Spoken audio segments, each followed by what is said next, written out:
Welcome to Real Talk with Sean, everybody. Today I have the pleasure of speaking with Miss Marshay, who was a gunshot survivor or is a gunshot survivor, and also unfortunately has experienced domestic violence. And I want to thank you so much for joining me today, Miss Marshay, and accepting my Thank invite. you. Thank you for the invitation. You're very welcome, no problem. How long were you in a relationship before the abuse started? Um, Probably right at a year, maybe a year and a half. It wasn't too long after we had actually established that we were together, we were gonna be together and everything. I left home and I packed all my stuff up in backpacks and that that the night that I left, we were actually supposed to be packing to go to Florida the next day with my grandparents, and I packed my bags, and they thought that I was packing to go to Florida, and really that's not what I was packing. I was packing to leave because my grandfather ended up calling PPS on me, and that's a whole other story for another day. But anywho, so I moved out and I moved in with him. Mhm. And things were good at first. I moved in with him and his mom, and things were good at first. And then um, we were driving one day, and my phone went off. And he fixed my phone up, and it was another man. Mhm. The man didn't say anything bad or nasty or anything like that. And he totally lost his cool, threw my brand new phone out the window while I'm driving. So there was the first red flag, okay? Uh-huh. But I was didn't really pay much mind to it. And then one day we were just talking, going back and forth about a couple of different things, and then out of nowhere, my mouth was busted open. And that was the first hit. And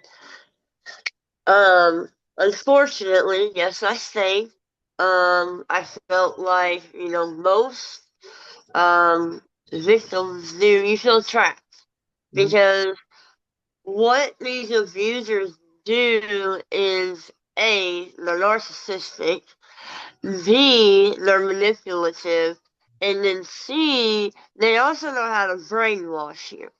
So while they're doing all these things and you don't even realize that they're happening to you until you can actually completely break away from the cycle and get your regular thinking back. So I mean, you go your whole life and not even know, that you're being brainwashed and manipulated and all these things. Because at the time, I didn't know that's what was happening. I was just really focusing on the abuse, but I wasn't paying attention to also what came along with that. Yeah. And in turn, unfortunately, once you get so isolated and the manipulation and the brainwashing and all of that, they go hand in hand. So when you have all of these things going hand in hand, you actually start believing, even though you know subconsciously that that's not the right way to think, but you honestly start believing that that is the best that you're ever going to get in life. It's, And yes, even though love should not hurt, and yeah. in situations like that it does, and you know that that's wrong, and you know that love is not supposed to hurt, but in that situation, all that you think and all that you know is that that is the best that you can get. And so you settle for that, and you stay with that. And unfortunately, that just gives your abuser full reign to do whatever they want to you because they know they have you under their control Yeah. and you're not going anywhere. That And they isolate you so they know that you have no chance to reaching out to the public to get any help that way. So you're just wrapped around their finger exactly the way they want you to be. that is so true. And I mean, I'm pretty sure, anybody that has experienced it themselves can definitely relate to, what you're saying. And even myself Exactly. that has not experienced that can most certainly relate because it just makes sense to the cycle of abuse.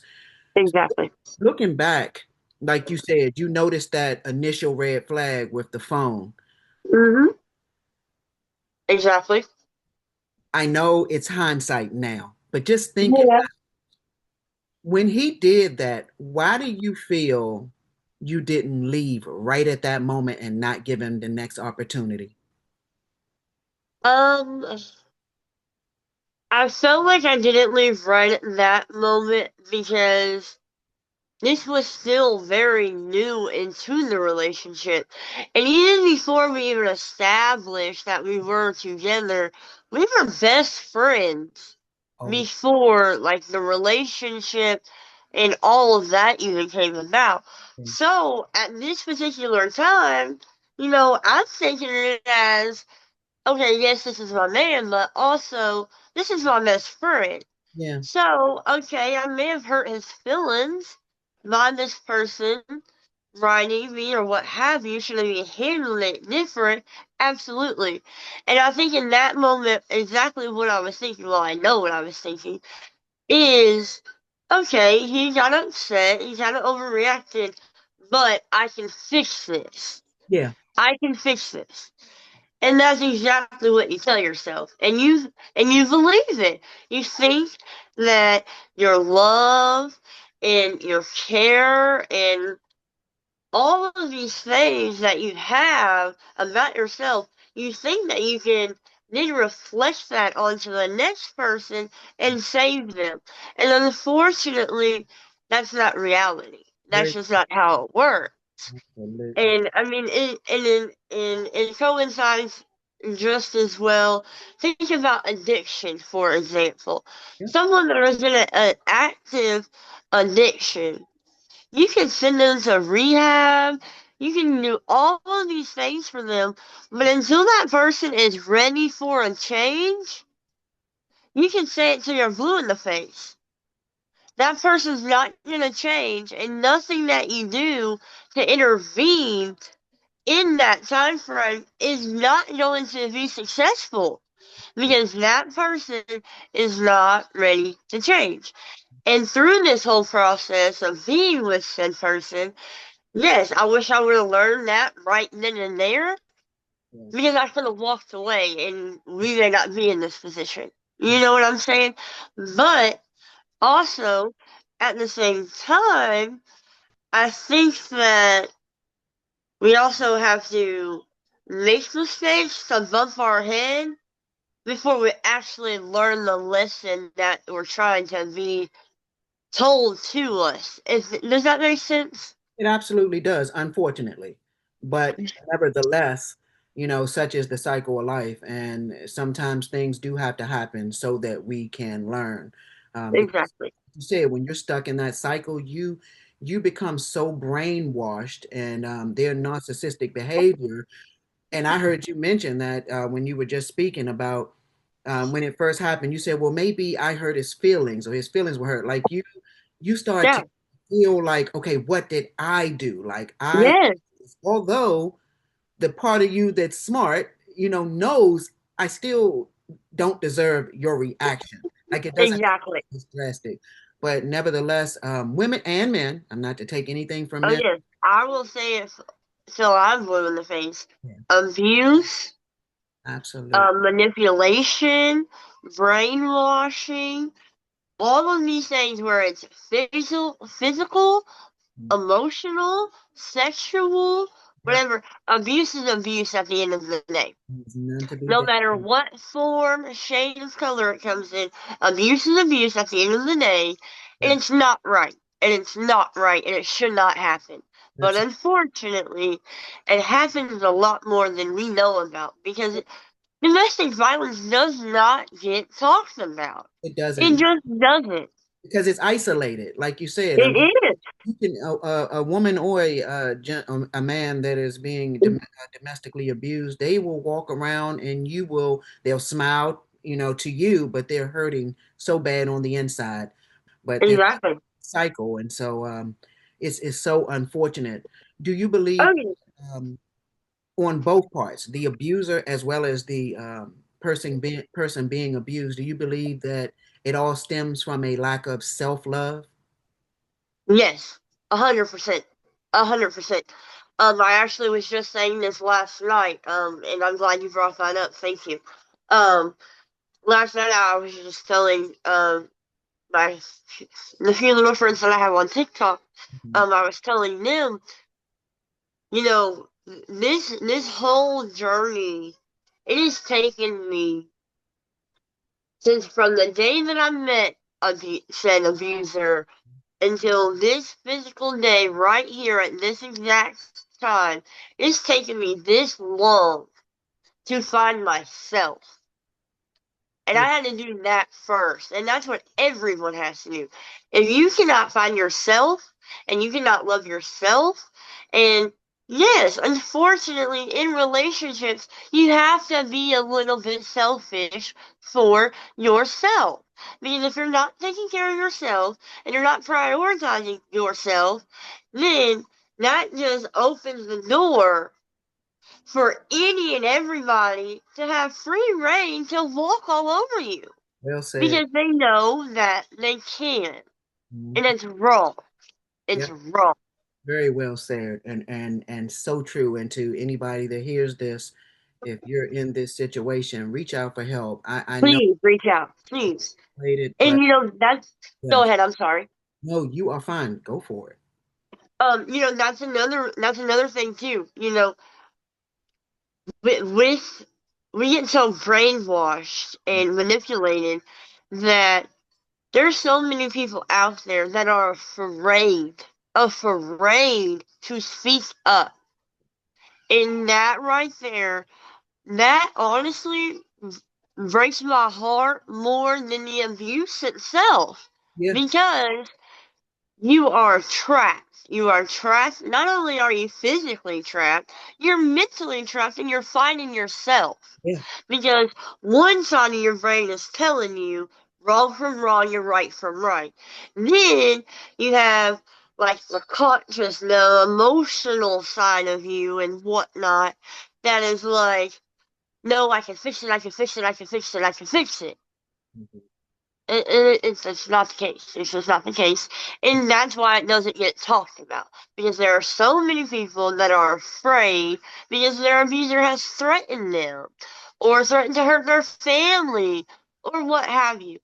And I hate to say it, but March 11th, 2021, that day, and I will never forget it, not only because of physically what happened, but I will never forget it because that day I actually accepted me dying Wow. for to save the lives of my family members because my family was threatened.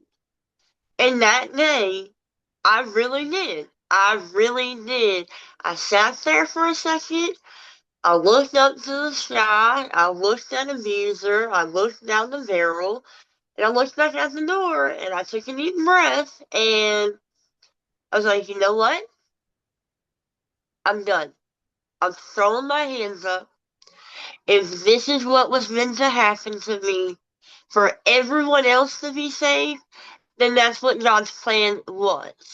And I'm so sorry. And hopefully, me dying will save someone else. And honestly, that is the conversation that I have with myself in these very few seconds before next thing you know, I'm dead. That's sad. Like, I'm sorry. and no, I don't say that figuratively. No, literally, I died. Mhm. Not once, not twice, three times. Then they have to put paddles to me to restart my heart. All right. And Back I up. mean, Back if up. that right there doesn't prove to somebody Yeah. that, yes, we may not understand God's plan all the time, it may not make sense to us right then and there. You know, I do have the days where I'm like, God, why me? Like, why did you decide that this was gonna be my path in life? Like, why me? Why me? Why me? And over the years, I've gotten better about it. But of course, just like everyone else, I do have my bad days where I break down. But for the most part, it's not why me anymore because this is how I see it now. And this is why I say God's plan may not always make sense. Yeah. Because I questioned it all of these years. But until this tragedy happened, I didn't understand God's plan. And now I know that, well, first of all, He doesn't put you through anything that He thinks you can't handle. First of all. Mhm. First and foremost, that's just out of the gate. That's just the truth. That's what it is. And if you think otherwise, then you just need to sit down and have a talk with yourself because you're stronger than you think you are. Good. I do agree. And two, I believe that this was the only way that I was going to be able to get out of that cycle. Or right now, I'd probably still be getting hands put on me, not talking to my family, not having friends, not doing nothing, completely isolated from the outside world. And I truly believe that. If this wouldn't have happened the way that it happened, I wouldn't have been able to break that. I wouldn't have been able to, you know, cut the chain apart and get free. You know what I mean? So, yes, it's a tragedy. Of course, do I wish I could go back in time and rewind it? Mhm. Of course I do. Who wouldn't? But also, the realistic side of me also knows that I've gone through everything I've gone through for a reason, and every little bit, every little piece of the puzzle has all come together to paint a beautiful mural at the end of the day. And when I sit down and I put my puzzle pieces together, you know what I see? I see myself. And It's okay. I'm right here. I'm hugging you right now. Just make thank you. yes. And I don't see this Marshay. Hmm. I see the other Marshay when I look at my puzzle. Yes. And it's so it's so defeating, but so much more rewarding to see that because I know how far I've come. I know how far I've made it. I know how lucky and thankful I am to still be here. But of course, there is that still little piece of me, obviously, that wants the visual Of course. part of me back. Yeah. Yeah. And But there will always be that little piece because no matter how many surgeries I go through, they can make me look like Beyonce. yeah. Yeah. Even though Beyonce is absolutely beautiful, even so, that's not me. Absolutely. You know what I mean? Totally get So I will always hang on to that little bit, you. that little bitty piece. But again, like I said, it has taken me these last 5 years to take that real big puzzle piece and start knocking the corner off little by little. You know what I mean? That's a good It's not analogy. overnight. It's not going to happen overnight. And I think that's where a lot of victims and survivors they stump themselves because we want it to happen overnight, right? We want that magic medication that's going to stop the PTSD, that's going to stop the panic attacks, the anxiety attacks, the depression. We want that magic medicine that's going to make all this go away, and we're going to wake up to rainbows and butterflies. Yeah. That's not reality. It's just not. And these things take time. Yeah. So, if anything, if you learn anything from anything I've said all day, be patient and be selfish for yourself. And I promise you, at the end of the day, you may go to bed crying, but they're not going to be sad tears. Mhm. And you're going to go to bed with a smile on your face because you're going to feel so authentic and so real and so just in in tune with yourself That's important. that anything that anyone else says or does, yeah, at first that initial, it's gonna sting a little bit, of course, because people can be hateful. But that sting is also gonna bring on a whole range of butterflies Yeah, because you're gonna feel like you're 6 foot tall and bulletproof. You are. self love. Absolutely. Exactly, because you truly love and you have truly found Mhm. yourself.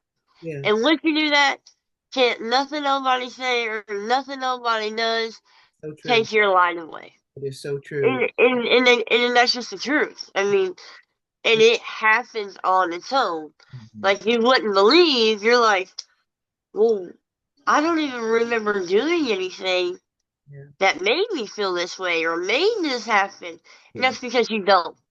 Once you love yourself and you prioritize yourself, It's a big difference. everything else is like a domino effect. I promise It it. falls right in line, and you don't have to do anything. And Mhm. it's truly amazing. It is truly amazing. And I want to tell you that I feel that you are a very strong woman. Uh, Thank you. Listening to you, and I'm glad that unfortunately, what happened was unfortunate, but I like how you said, you take the lesson from it. And in Exactly. my opinion, you are most certainly what I call meant to be here. And you're here Thank you. for a reason. And I believe that your story and you are getting on, because that's how I found her, guys, on TikTok. And I believe your story needs to be told. And it's not for people to be nosy. It's not about that. It's about to help the next person and share what I've been through and I've overcome this. And Exactly. never will it happen again because I'm Exactly. self-love. And so I do believe that you're strong for that. So going Thank you. back, you're welcome. And going back to that, as you said, you were staring down the barrel. Yep. Share with us what actually happened before that moment and then afterwards. Okay. So before the night before, um, about let me rewind a little bit more than that. Really, about a year and a half before I got shot. My ex had started doing methamphetamine, and he got me doing it, and I quickly realized that when I was high, the abuse didn't hurt as bad. Mm, So, of course, yes, I'm not gonna lie, I'm not gonna sugarcoat it. Yes, I kept getting high because when I'm getting the crap knocked out of me, my body's going 1,000 miles an hour, my adrenaline's pumping. You have all these things going on. You're not focused on the abuse at that point anymore. So it's a lot easier to deal with. So, he had been up for 7 days. holy, 7 days. with no sleep? No sleep. 7 days straight. Yeah. Because of the meth. Mm, Um, and so the night before I literally, on my hands and knees, was begging him to just lay down. Just lay down. Even if it's for an hour, just laying down. You need to get some sleep. yeah. It's 7 days in. Like, enough is enough. He didn't want to hear it. He didn't want to hear it. Well, so we start arguing Mm, about one of the times that I had left, mm, and while we were broken up, again, I'm not gonna sugarcoat anything. I had sexual relations with a family member of his. okay. And that was not right of me. It was completely wrong. But this was my thinking on it. Yeah. You have hurt me all the way to my core. I know you don't care about anything else in the world but your friends and your family. So how can I hit you where you hit me? It was very calculated. It was bullseye. Yeah. I mean, there was, you know what I'm saying? Yeah. It was right there. The answer was right there. If I ignored it, I would have been a fool to ignore that. You know what I mean? I mean, it's like a double-edged sword either way. So anyway, we start having this argument. Again, mind you, we've had the same argument, I couldn't tell you, 30,000 times. Yeah. So anyways, he starts arguing a little bit and smashed me around a couple times and then he started to lay down. About that time, it was time for me to get up and help the girls' apartment we were at to help her take her son to the pediatrician because they were sick. So, what does he do? He gets right back up. I'm like, oh my gosh. Oh my god. Okay, so we're still arguing. I'm helping her get ready. And then she comes out and she's like, hey Shay, are you almost ready? Before I can even say anything, he steps in the conversation and he goes, if we don't finish this conversation, she's not going anywhere. As soon as he said that, I haul ass, excuse Mhm. my language, That's to the good. bathroom and start puking everywhere. And I'm like, what in the world? Mhm. What is wrong with me? And then my stomach sank. And I knew I was gonna die that day. I didn't know exactly how, I didn't know exactly when, but I knew that day something bad was gonna happen and I was not making it out. I knew that. In my heart, in my gut, I knew it.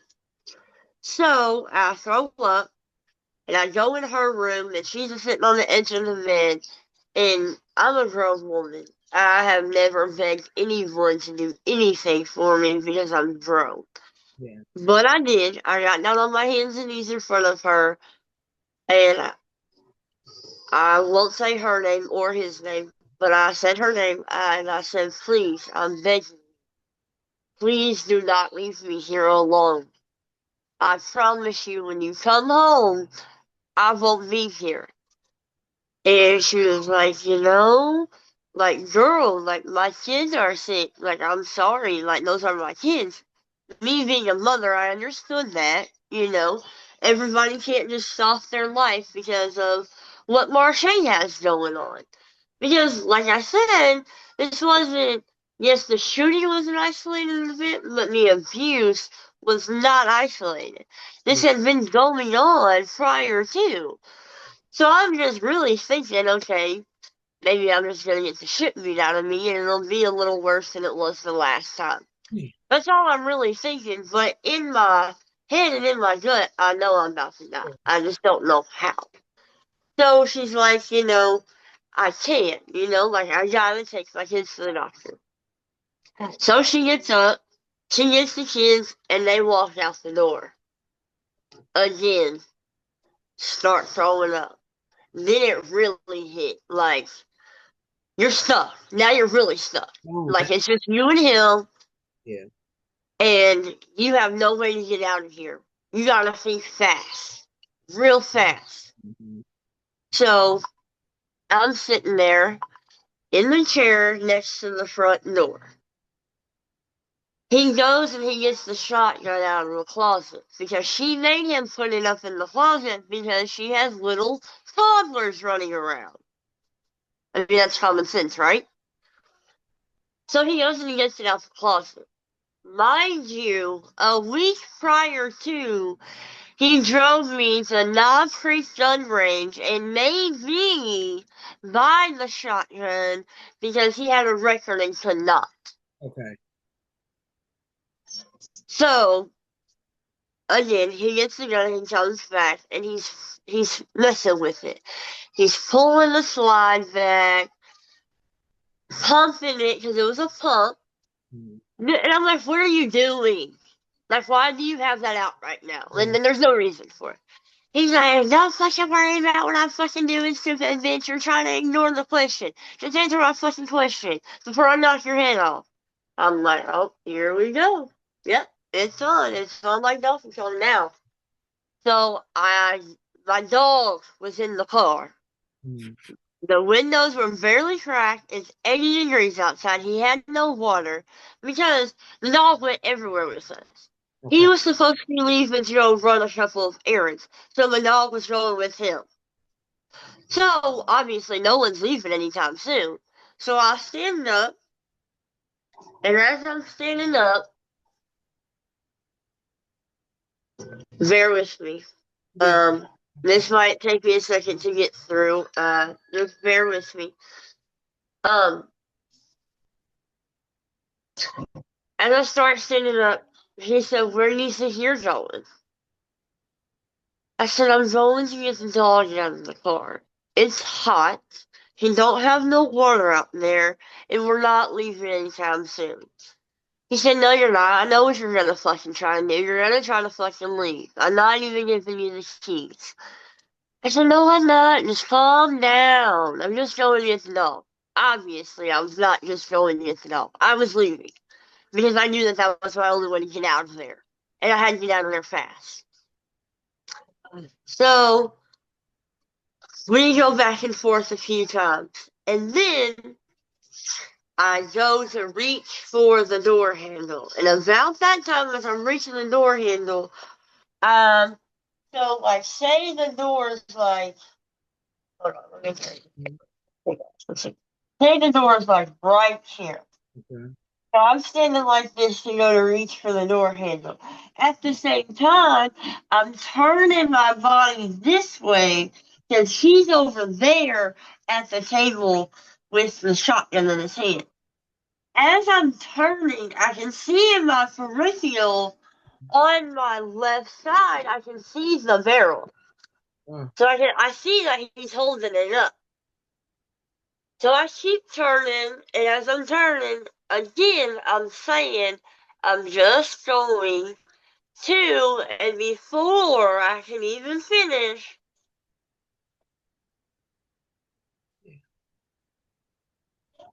he said, "If you open that door, I'll blow your fucking head off, bitch."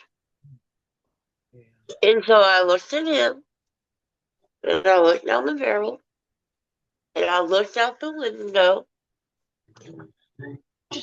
and I blew a kiss to my dog in my head. I know that sounds corny, but I did. And I blew a kiss to my oldest daughter, and I started turning the door handle, and the next thing you know, I'm on the ground. And I remember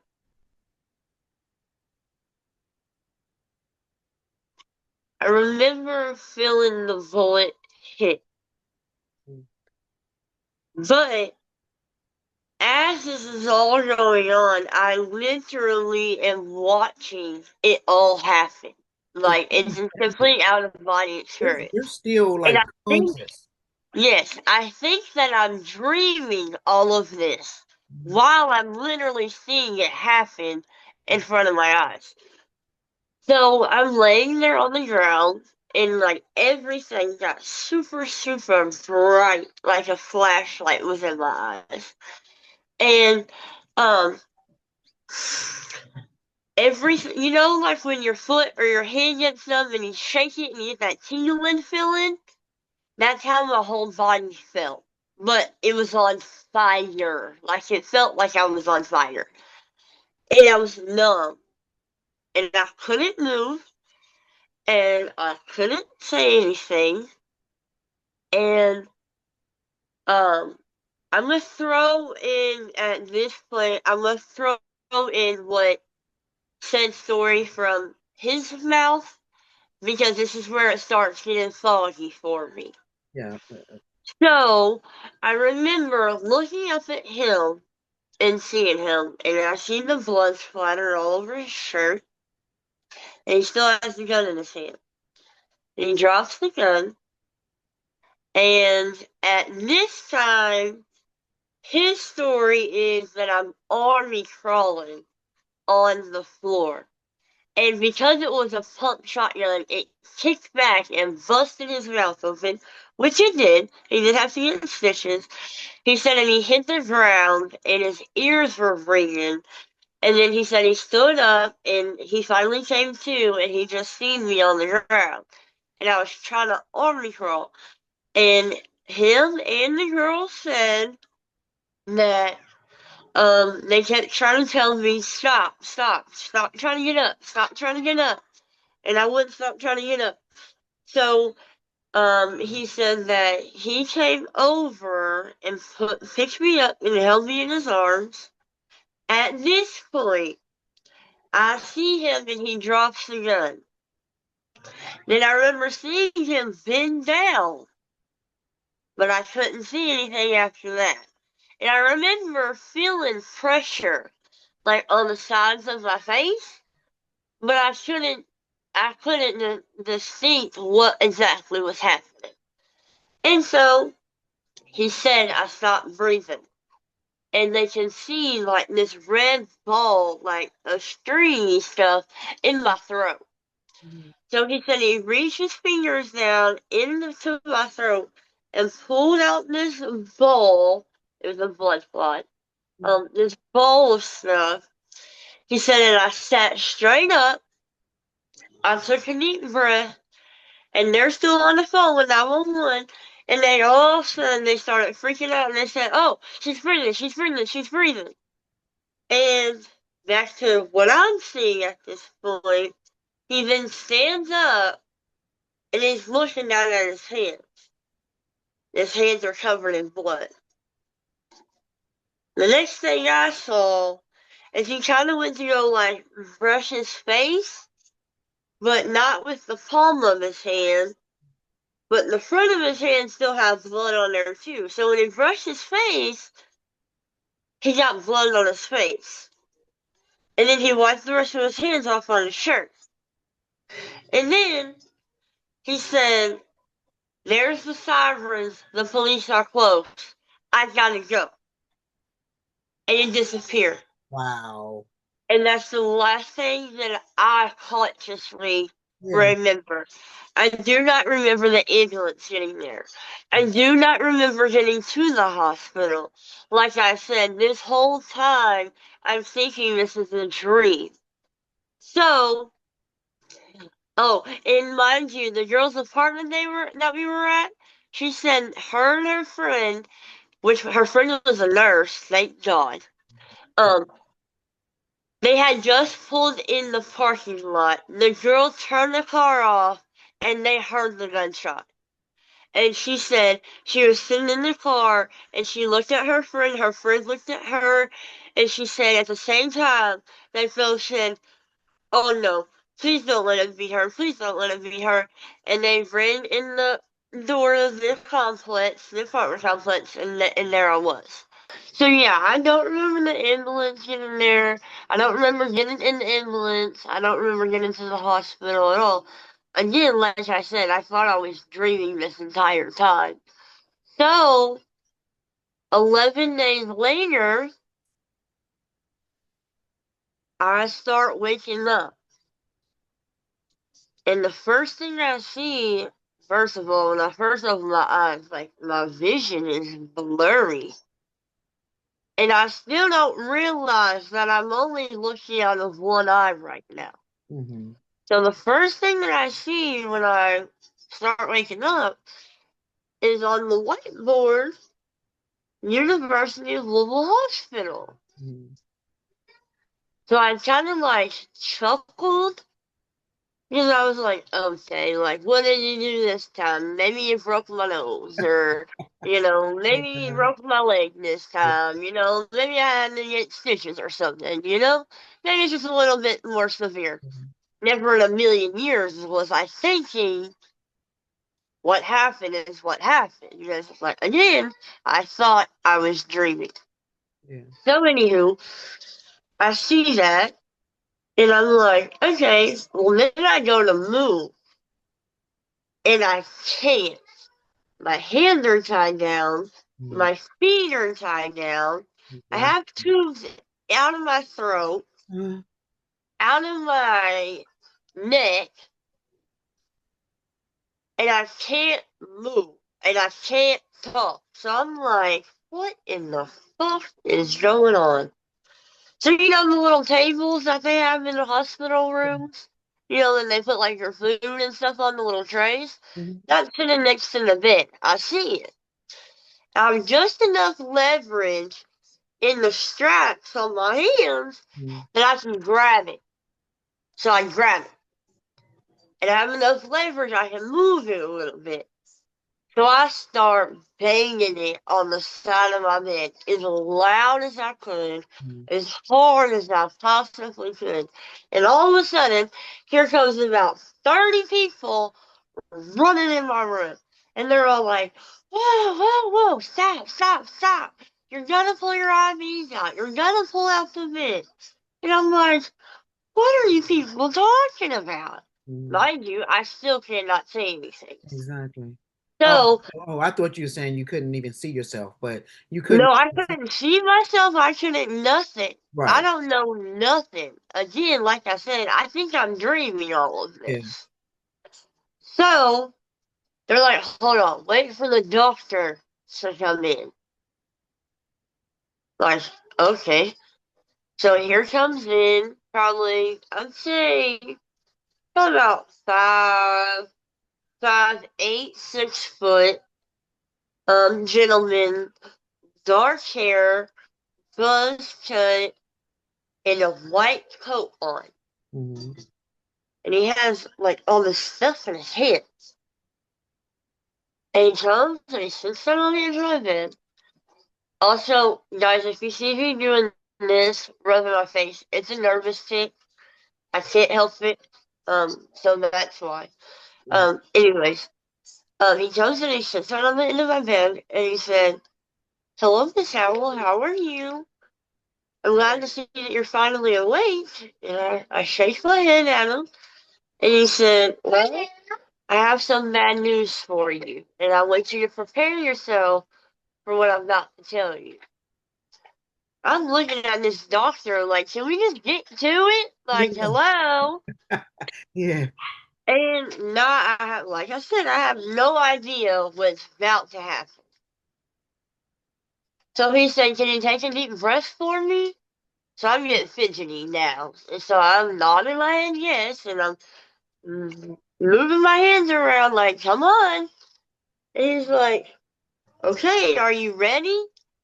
And finally, I just looked at him. Mhm. Like, I'm waiting on you, guy. Uh-huh. And so he goes, you've been shot. You what?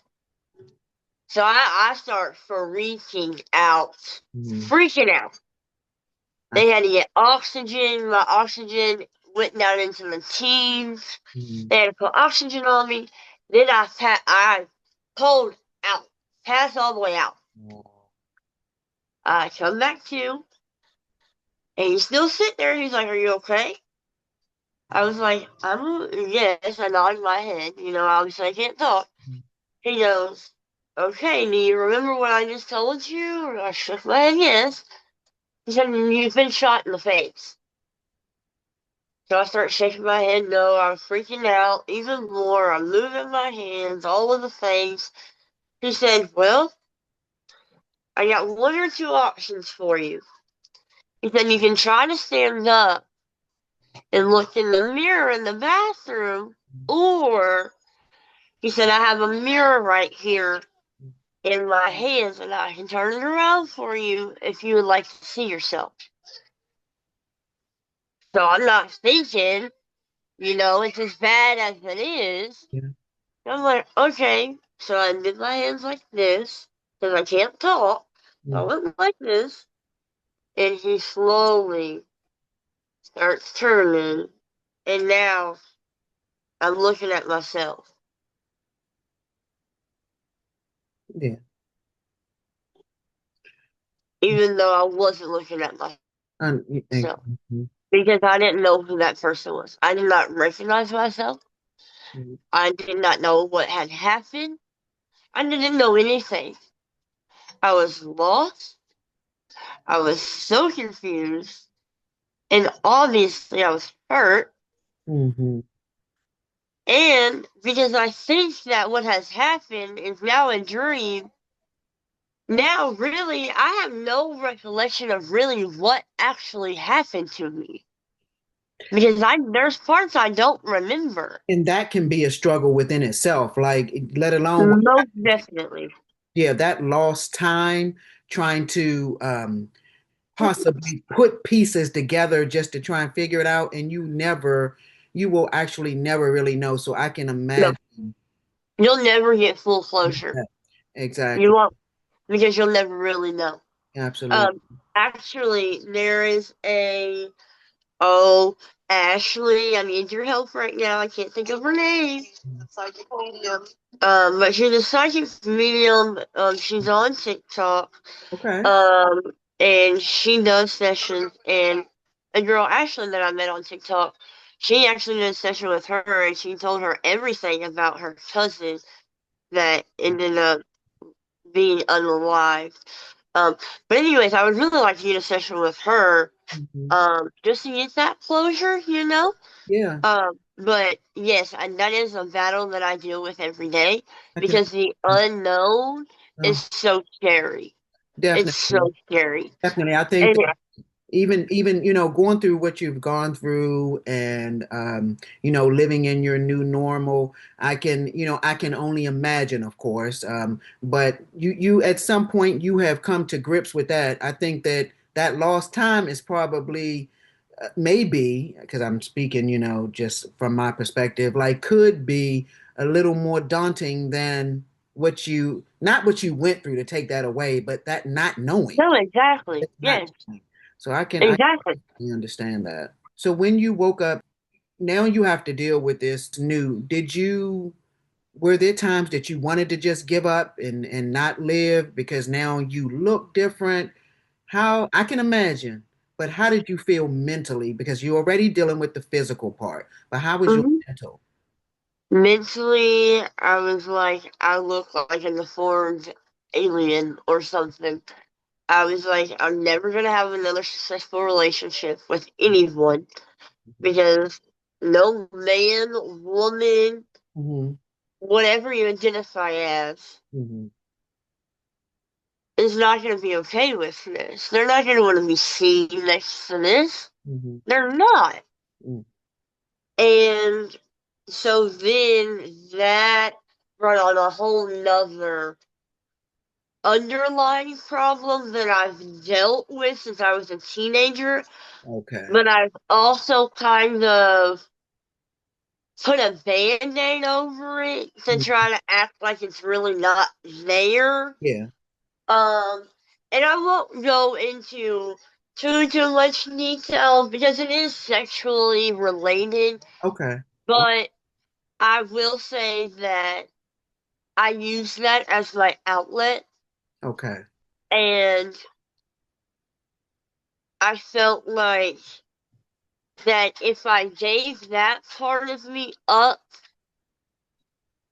then maybe someone would be able to grow, Mhm. to learn, and They will. to love the rest of me. They will. The right one. Let me tell you, the right one. Hence the fact, because it's not just anybody, because unfortunately, the world that we live in, people look at the physical. But that's not who you are. Like our face does not make who we are. So I definitely Not at all. agree with you. The right person that's not I'm trying to think of a word, shallow, they're going to Mm-hmm. see you for who you are as the individual and the beautiful person that you are. This was something that was unfortunate. I mean, it's something that you could not control. A loose lunatic, in my opinion, and that's Mhm. not to take, and that's not to say I don't even care about him because he has No, been battling some type of mental ailment that he does have an intermediate explosive disorder, but he doesn't get treatment for it. exactly. So, I mean, you can't use it as a crutch when you're not doing Absolutely not. anything No, you to do any better for yourself. absolutely. I mean, I don't feel sorry for that. I just I don't. do I not. can't. What keeps you going when you have those moments? Because for the I most will part, say Sean, it got down to literally it was so bad. I went in my room and I gave my nana a kiss. Mhm. I gave Nova a kiss and I grabbed my car keys and I went in the kitchen and I grabbed the knife out of the knife holder. Mhm. And I got in my car. I told everybody that. I told them that I loved them all and that I was gonna go be with my mom Mhm. and that I would see them when their time came. Mhm. And I told them, I said, make sure my girls are okay. And just make sure that they know that mommy loves them. Mhm. And and that I'm sorry. Mhm. And uh so I got in my car and I drove to the nearest Taco Bell. Mhm. I don't know why Taco Bell, Mhm. but I pulled into the parking lot and I sat there and I had the knife in one hand and I just had my arm in the other. Mhm. And I sat there for a second just looking at it. And I said, "Are you ready to do this?" And I answered myself and I said, "You're ready." I said, "If you're going to do it, you need to do it now." So I started cutting. Mhm. And I tried and I tried and I tried for probably 45 minutes to an hour. And if that wasn't funny, then I laugh about it now. But if that wasn't the dullest fucking knife I could have picked up, I don't know what could have been any worse than that. But no Yeah. matter how hard I tried, It does. I mean, not a scratch. That knife would not do nothing And to my wrist. you It wouldn't do know, nothing. first of all, I'm giving you like a hug from over here. Like, you know, I said I wasn't gonna cry today. I'm sorry, guys. sorry for what? Like, I believe that crying is a good thing to me. Crying, in my Oh, it opinion, is. shows- Yeah, like that shows strength because you're getting it out. You're not holding it in. So I believe most definitely. in strength. And then, You're meant like to be here, like period, point blank. It's just, of course, I'm not the one that has to live in the physical body because it's one thing to be born a certain way and another for a tragedy to happen that can change or alter or change our physical well, yeah, because when you're born that way, you never knew what yeah, you were missing. yes, yes, Whether than where you have something and you don't have it anymore, you knew what it was like to be whole at one point, and now you're missing pieces. yeah, yeah. That's hard for anyone to deal with, It no is. matter what it is. That is so, so true. And unless you experience it, you couldn't even imagine. So I definitely will Not at all. say I may have said I can understand, but truly I really can't because I'm not It's okay. through it. I feel, and then this is what I tell to everybody because I get that kind of that same response all the time, Mhm. and people say it all the time. Well, I didn't know what you went through, but and I stop them right there Hey, before you even go any further. I stop you right there because no, baby, you got it wrong. It's Jeff, not a competition of who got done the worst and who got done the least. No, so very you true. were harmed. Your life was in jeopardy. You were harmed. You were abused. That's how all of us relate Yes. because we all have that trauma bond. I say it all the time. TV4L, trauma bond for life. Yeah. We're all related. Uh-huh. Even though each of our stories makes us unique and individuals, Um, but as a unit, we are all one because we all relate on that same level of trauma. yes. It's not a competition Very at well said. all. Very well said. And I think that's so important. And nobody can understand from your perspective because it actually happened too. And I hope that they never have to. Absolutely, absolutely. I heard you mention your daughter. So how have they reacted? I'm assuming that they were probably young. Do they remember? So, so my oldest, the day I came home from the hospital, she was out with my aunt. Mhm. And so I was sitting on the front porch, and it was me, my grandfather, and a couple other family members were there. And they pulled in the driveway, and she got out of the car, and I kind of had my face turned from the opposite direction that she was coming. And she stepped up on the porch, and I slowly started turning towards her. And you could see, like, when we made eye contact, like, she kind of, like, jumped back a little bit. And then you saw her take a deep breath. And then she walked over to me, and she sat down next to me. I And she put her hand on my face. Mhm. And she pulled me to her, and she said, "Mommy, I love you. That, I want you to know that I love you." yeah.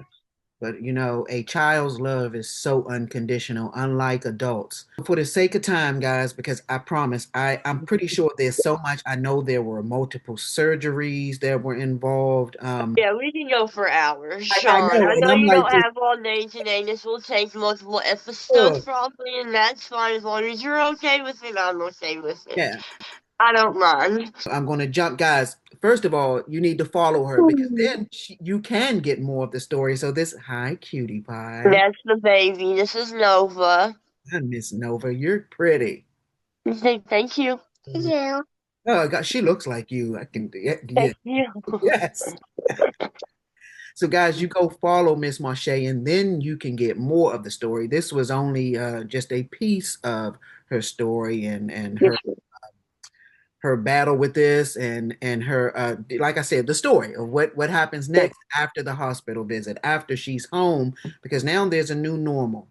So if Yep. you follow her, I then have to relearn how to walk, talk, oh, eat, goodness, all of the things, all over again. I'd love to have you back, like to even share Yes, I would love it. what made you knowing, let me back up a little bit, knowing that this is such a cruel world, and even you said something about, your physical appearance. People, unfortunately, will not hear what you've been through. They're just looking at your physical and saying anything, which actually, I feel like if you're one of those people, you actually have a lack of self-love because you wouldn't do You that. do. You do. You're miserable with your own life. Oh, I'm sorry, not sorry. But Yeah. That part. what made you be the strong woman you are to share your story on social media? Um, honestly, Sean, it's taken me. So I first made my TikTok in the beginning of 22, and I always just, watched everyone else's videos and everything like that. And then recently, ever since the incident happened, I've always said I wanted to be a motivational speaker. Even when I was back in high school, I did Kentucky Youth Assembly, I did KYA, I did Kuna, where we did pass laws and we had to present film and I've done this public speaking before, so that part's nothing new to me, but the motivational part is. And I really just started seeing success stories on TikTok. And I started seeing where people were saying, I saw this story and this helped me get out of my abuser. This helped me get away from my abuser. And that really, really, really, really touched me. And I think in the last 5 years, I have always wanted to make the first step, but I also was not stable all the way yet within myself, physically and mentally. And I mean, I'll be the first to admit it. I am on my fourth therapist, and my third psychologist. And So keep it hasn't been easy by any means. keep But I think going. I finally have found my peace Good. and my core. And now I'm just ready to go out there, helmet on, shoulder pads, No, knee that's right. pads, some cleats, full throttle, and I'm ready to just dive in. I love it. And if it's one, I will say it till I'm blue in the face. If it's one or a million, it doesn't matter. That Very life is a human life, and that life deserves to be saved. So absolutely. whether I help one, a million, 1,000, 100,000, whatever, that's one more person that is still breathing today, tomorrow, next week, Yep.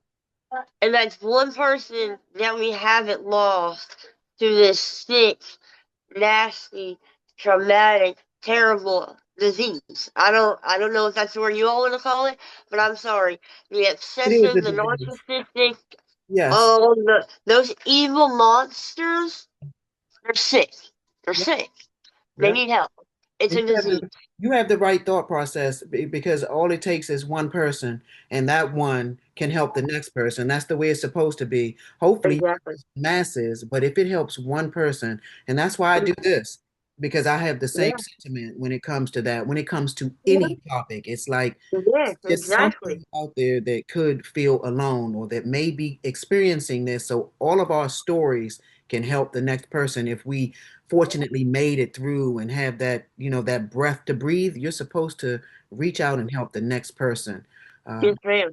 I believe that Exactly. you're strong, and And I think too, even if it's not pulling them to safety from their abuser, even if it's just mentally for them, yeah, even me just saying to love yourself and be selfish with yourself, those two words right there could rewire someone's whole thought process. that is And that right there is going to change their life for the better, and they're not even going to realize why. And that's the amazing thing about it. And that's why I'm putting everything I have into this, because because not only do I feel like it's my calling to do so, but I needed to do it for myself. mm, Because I know when I was in that situation and I was isolated and all of these things, I needed a voice. I just needed a voice. And if I would have had someone to be there, yeah. to be that voice, well, I probably wouldn't have met all of you amazing people. So I can't say that I want to take it back now, but for the trauma True, side of it, obviously I wish I could go back in time. of course, But of course. I think that no, I'm truly thankful, and I couldn't do it without all of you. uh, And again, I just want to be the voice for the voiceless. Even if they don't want my face to be their voice, let me my voice be your voice. that's But very you don't have one. that's very very powerful. And that's all that I want to do. And you're going to do it. You are already doing it. And this is just the beginning. You're young, you still have so much life ahead of you. And I believe that if you do not stop, you will be amazed at how many people you're going to help. Leave everybody with one message, although everything you said has been a message, but give everybody Oh boy. experiencing this or any trauma right now, give everybody a message that you would leave behind.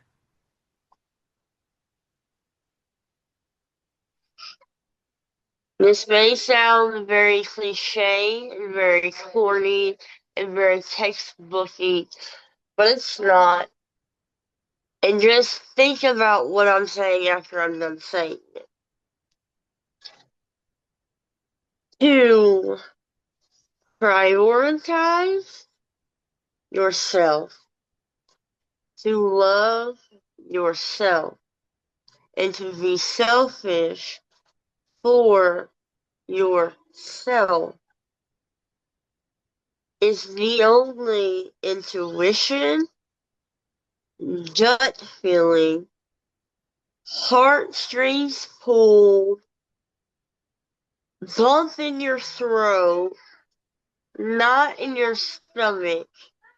Those are the only signs that you ever need to know that whatever situation, whether it be the environment, the people that you're around, or whatever it may be, just know that until you do those three things for yourself, you are not truly going to be your authentic self. You're not going to feel whole as yourself. And in turn, you are then being a product of the environment and you're failing yourself, which then in turn you're failing your community and your family and your friends, because if you're not going to be there for yourself when everyone else is gone, who's going to be there for you? Who's going to pour into your cup when your cup's empty and you're pouring into everyone else's? Who's going to be there? You. You already So ready? start now. Start now. Before you have to go through a traumatic experience and that be the reason why you started putting yourself first. No, no, no, no, no, no, no. No. Start now. Start now. I promise you, you won't regret it. That is very powerful. Cliche my ass. Like that was awesome. Like you're already on stage. Like you're already speaking to the masses. I Like feel like it. no, I can see that happening for you. Share all of your social media information with everybody. But before she does so, you already got a taste of her. You already see what she's about. She's about helping the next person, which I believe all of us should do that. That's what we need to make love be more prevalent and try to overcome the hatred and the evil in the world. So Exactly.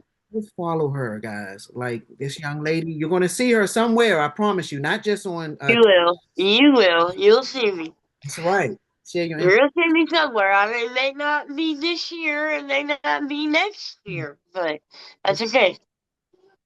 Time is everything, That's right. and God does in due time. So You got it right. You got it right. you gotta put it in His hands, and He's not gonna lead you down the wrong road. I promise you that. It may feel like it, because trust me, when I was in that cycle, I'm like, why would you make me, like, why would you even give this a path? Like, why is this even an option? But there was a lesson to be learned. I believe that. I believe. And unfortunately, yes, it was tragic what happened, but I wouldn't be who I am today without what happened. Not at all. Not one bit. And that's No, not at all. that's when you know acceptance has kicked in and For you're sure. healing path now. Yeah, I believe you got this. Share all of your social media information with everybody.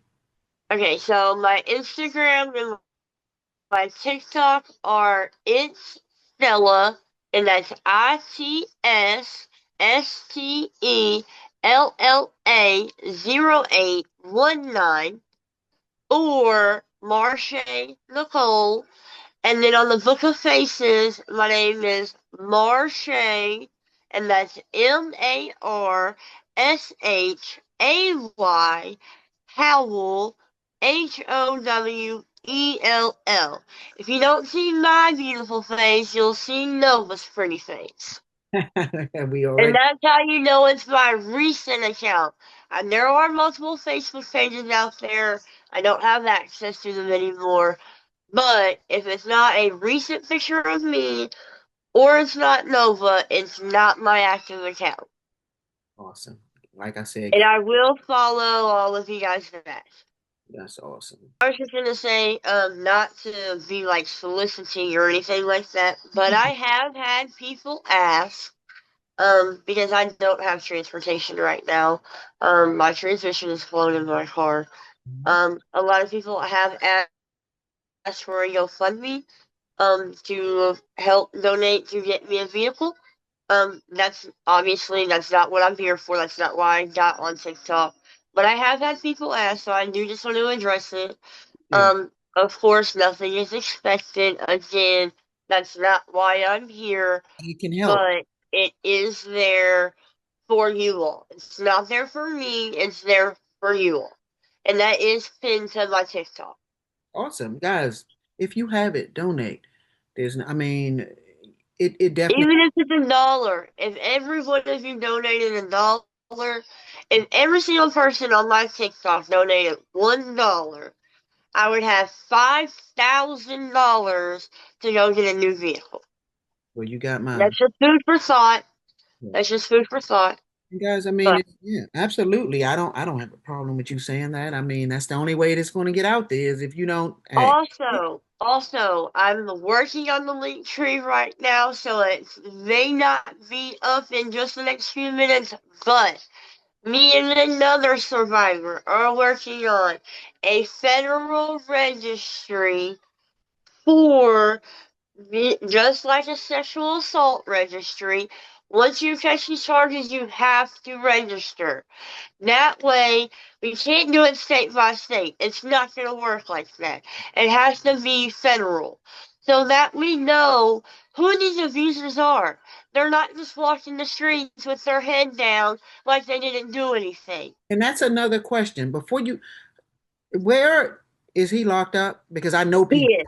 want to know that. He is. He only got 17 years at 80%. He'll only do 14.3. Unfortunately, Kentucky is the Commonwealth state.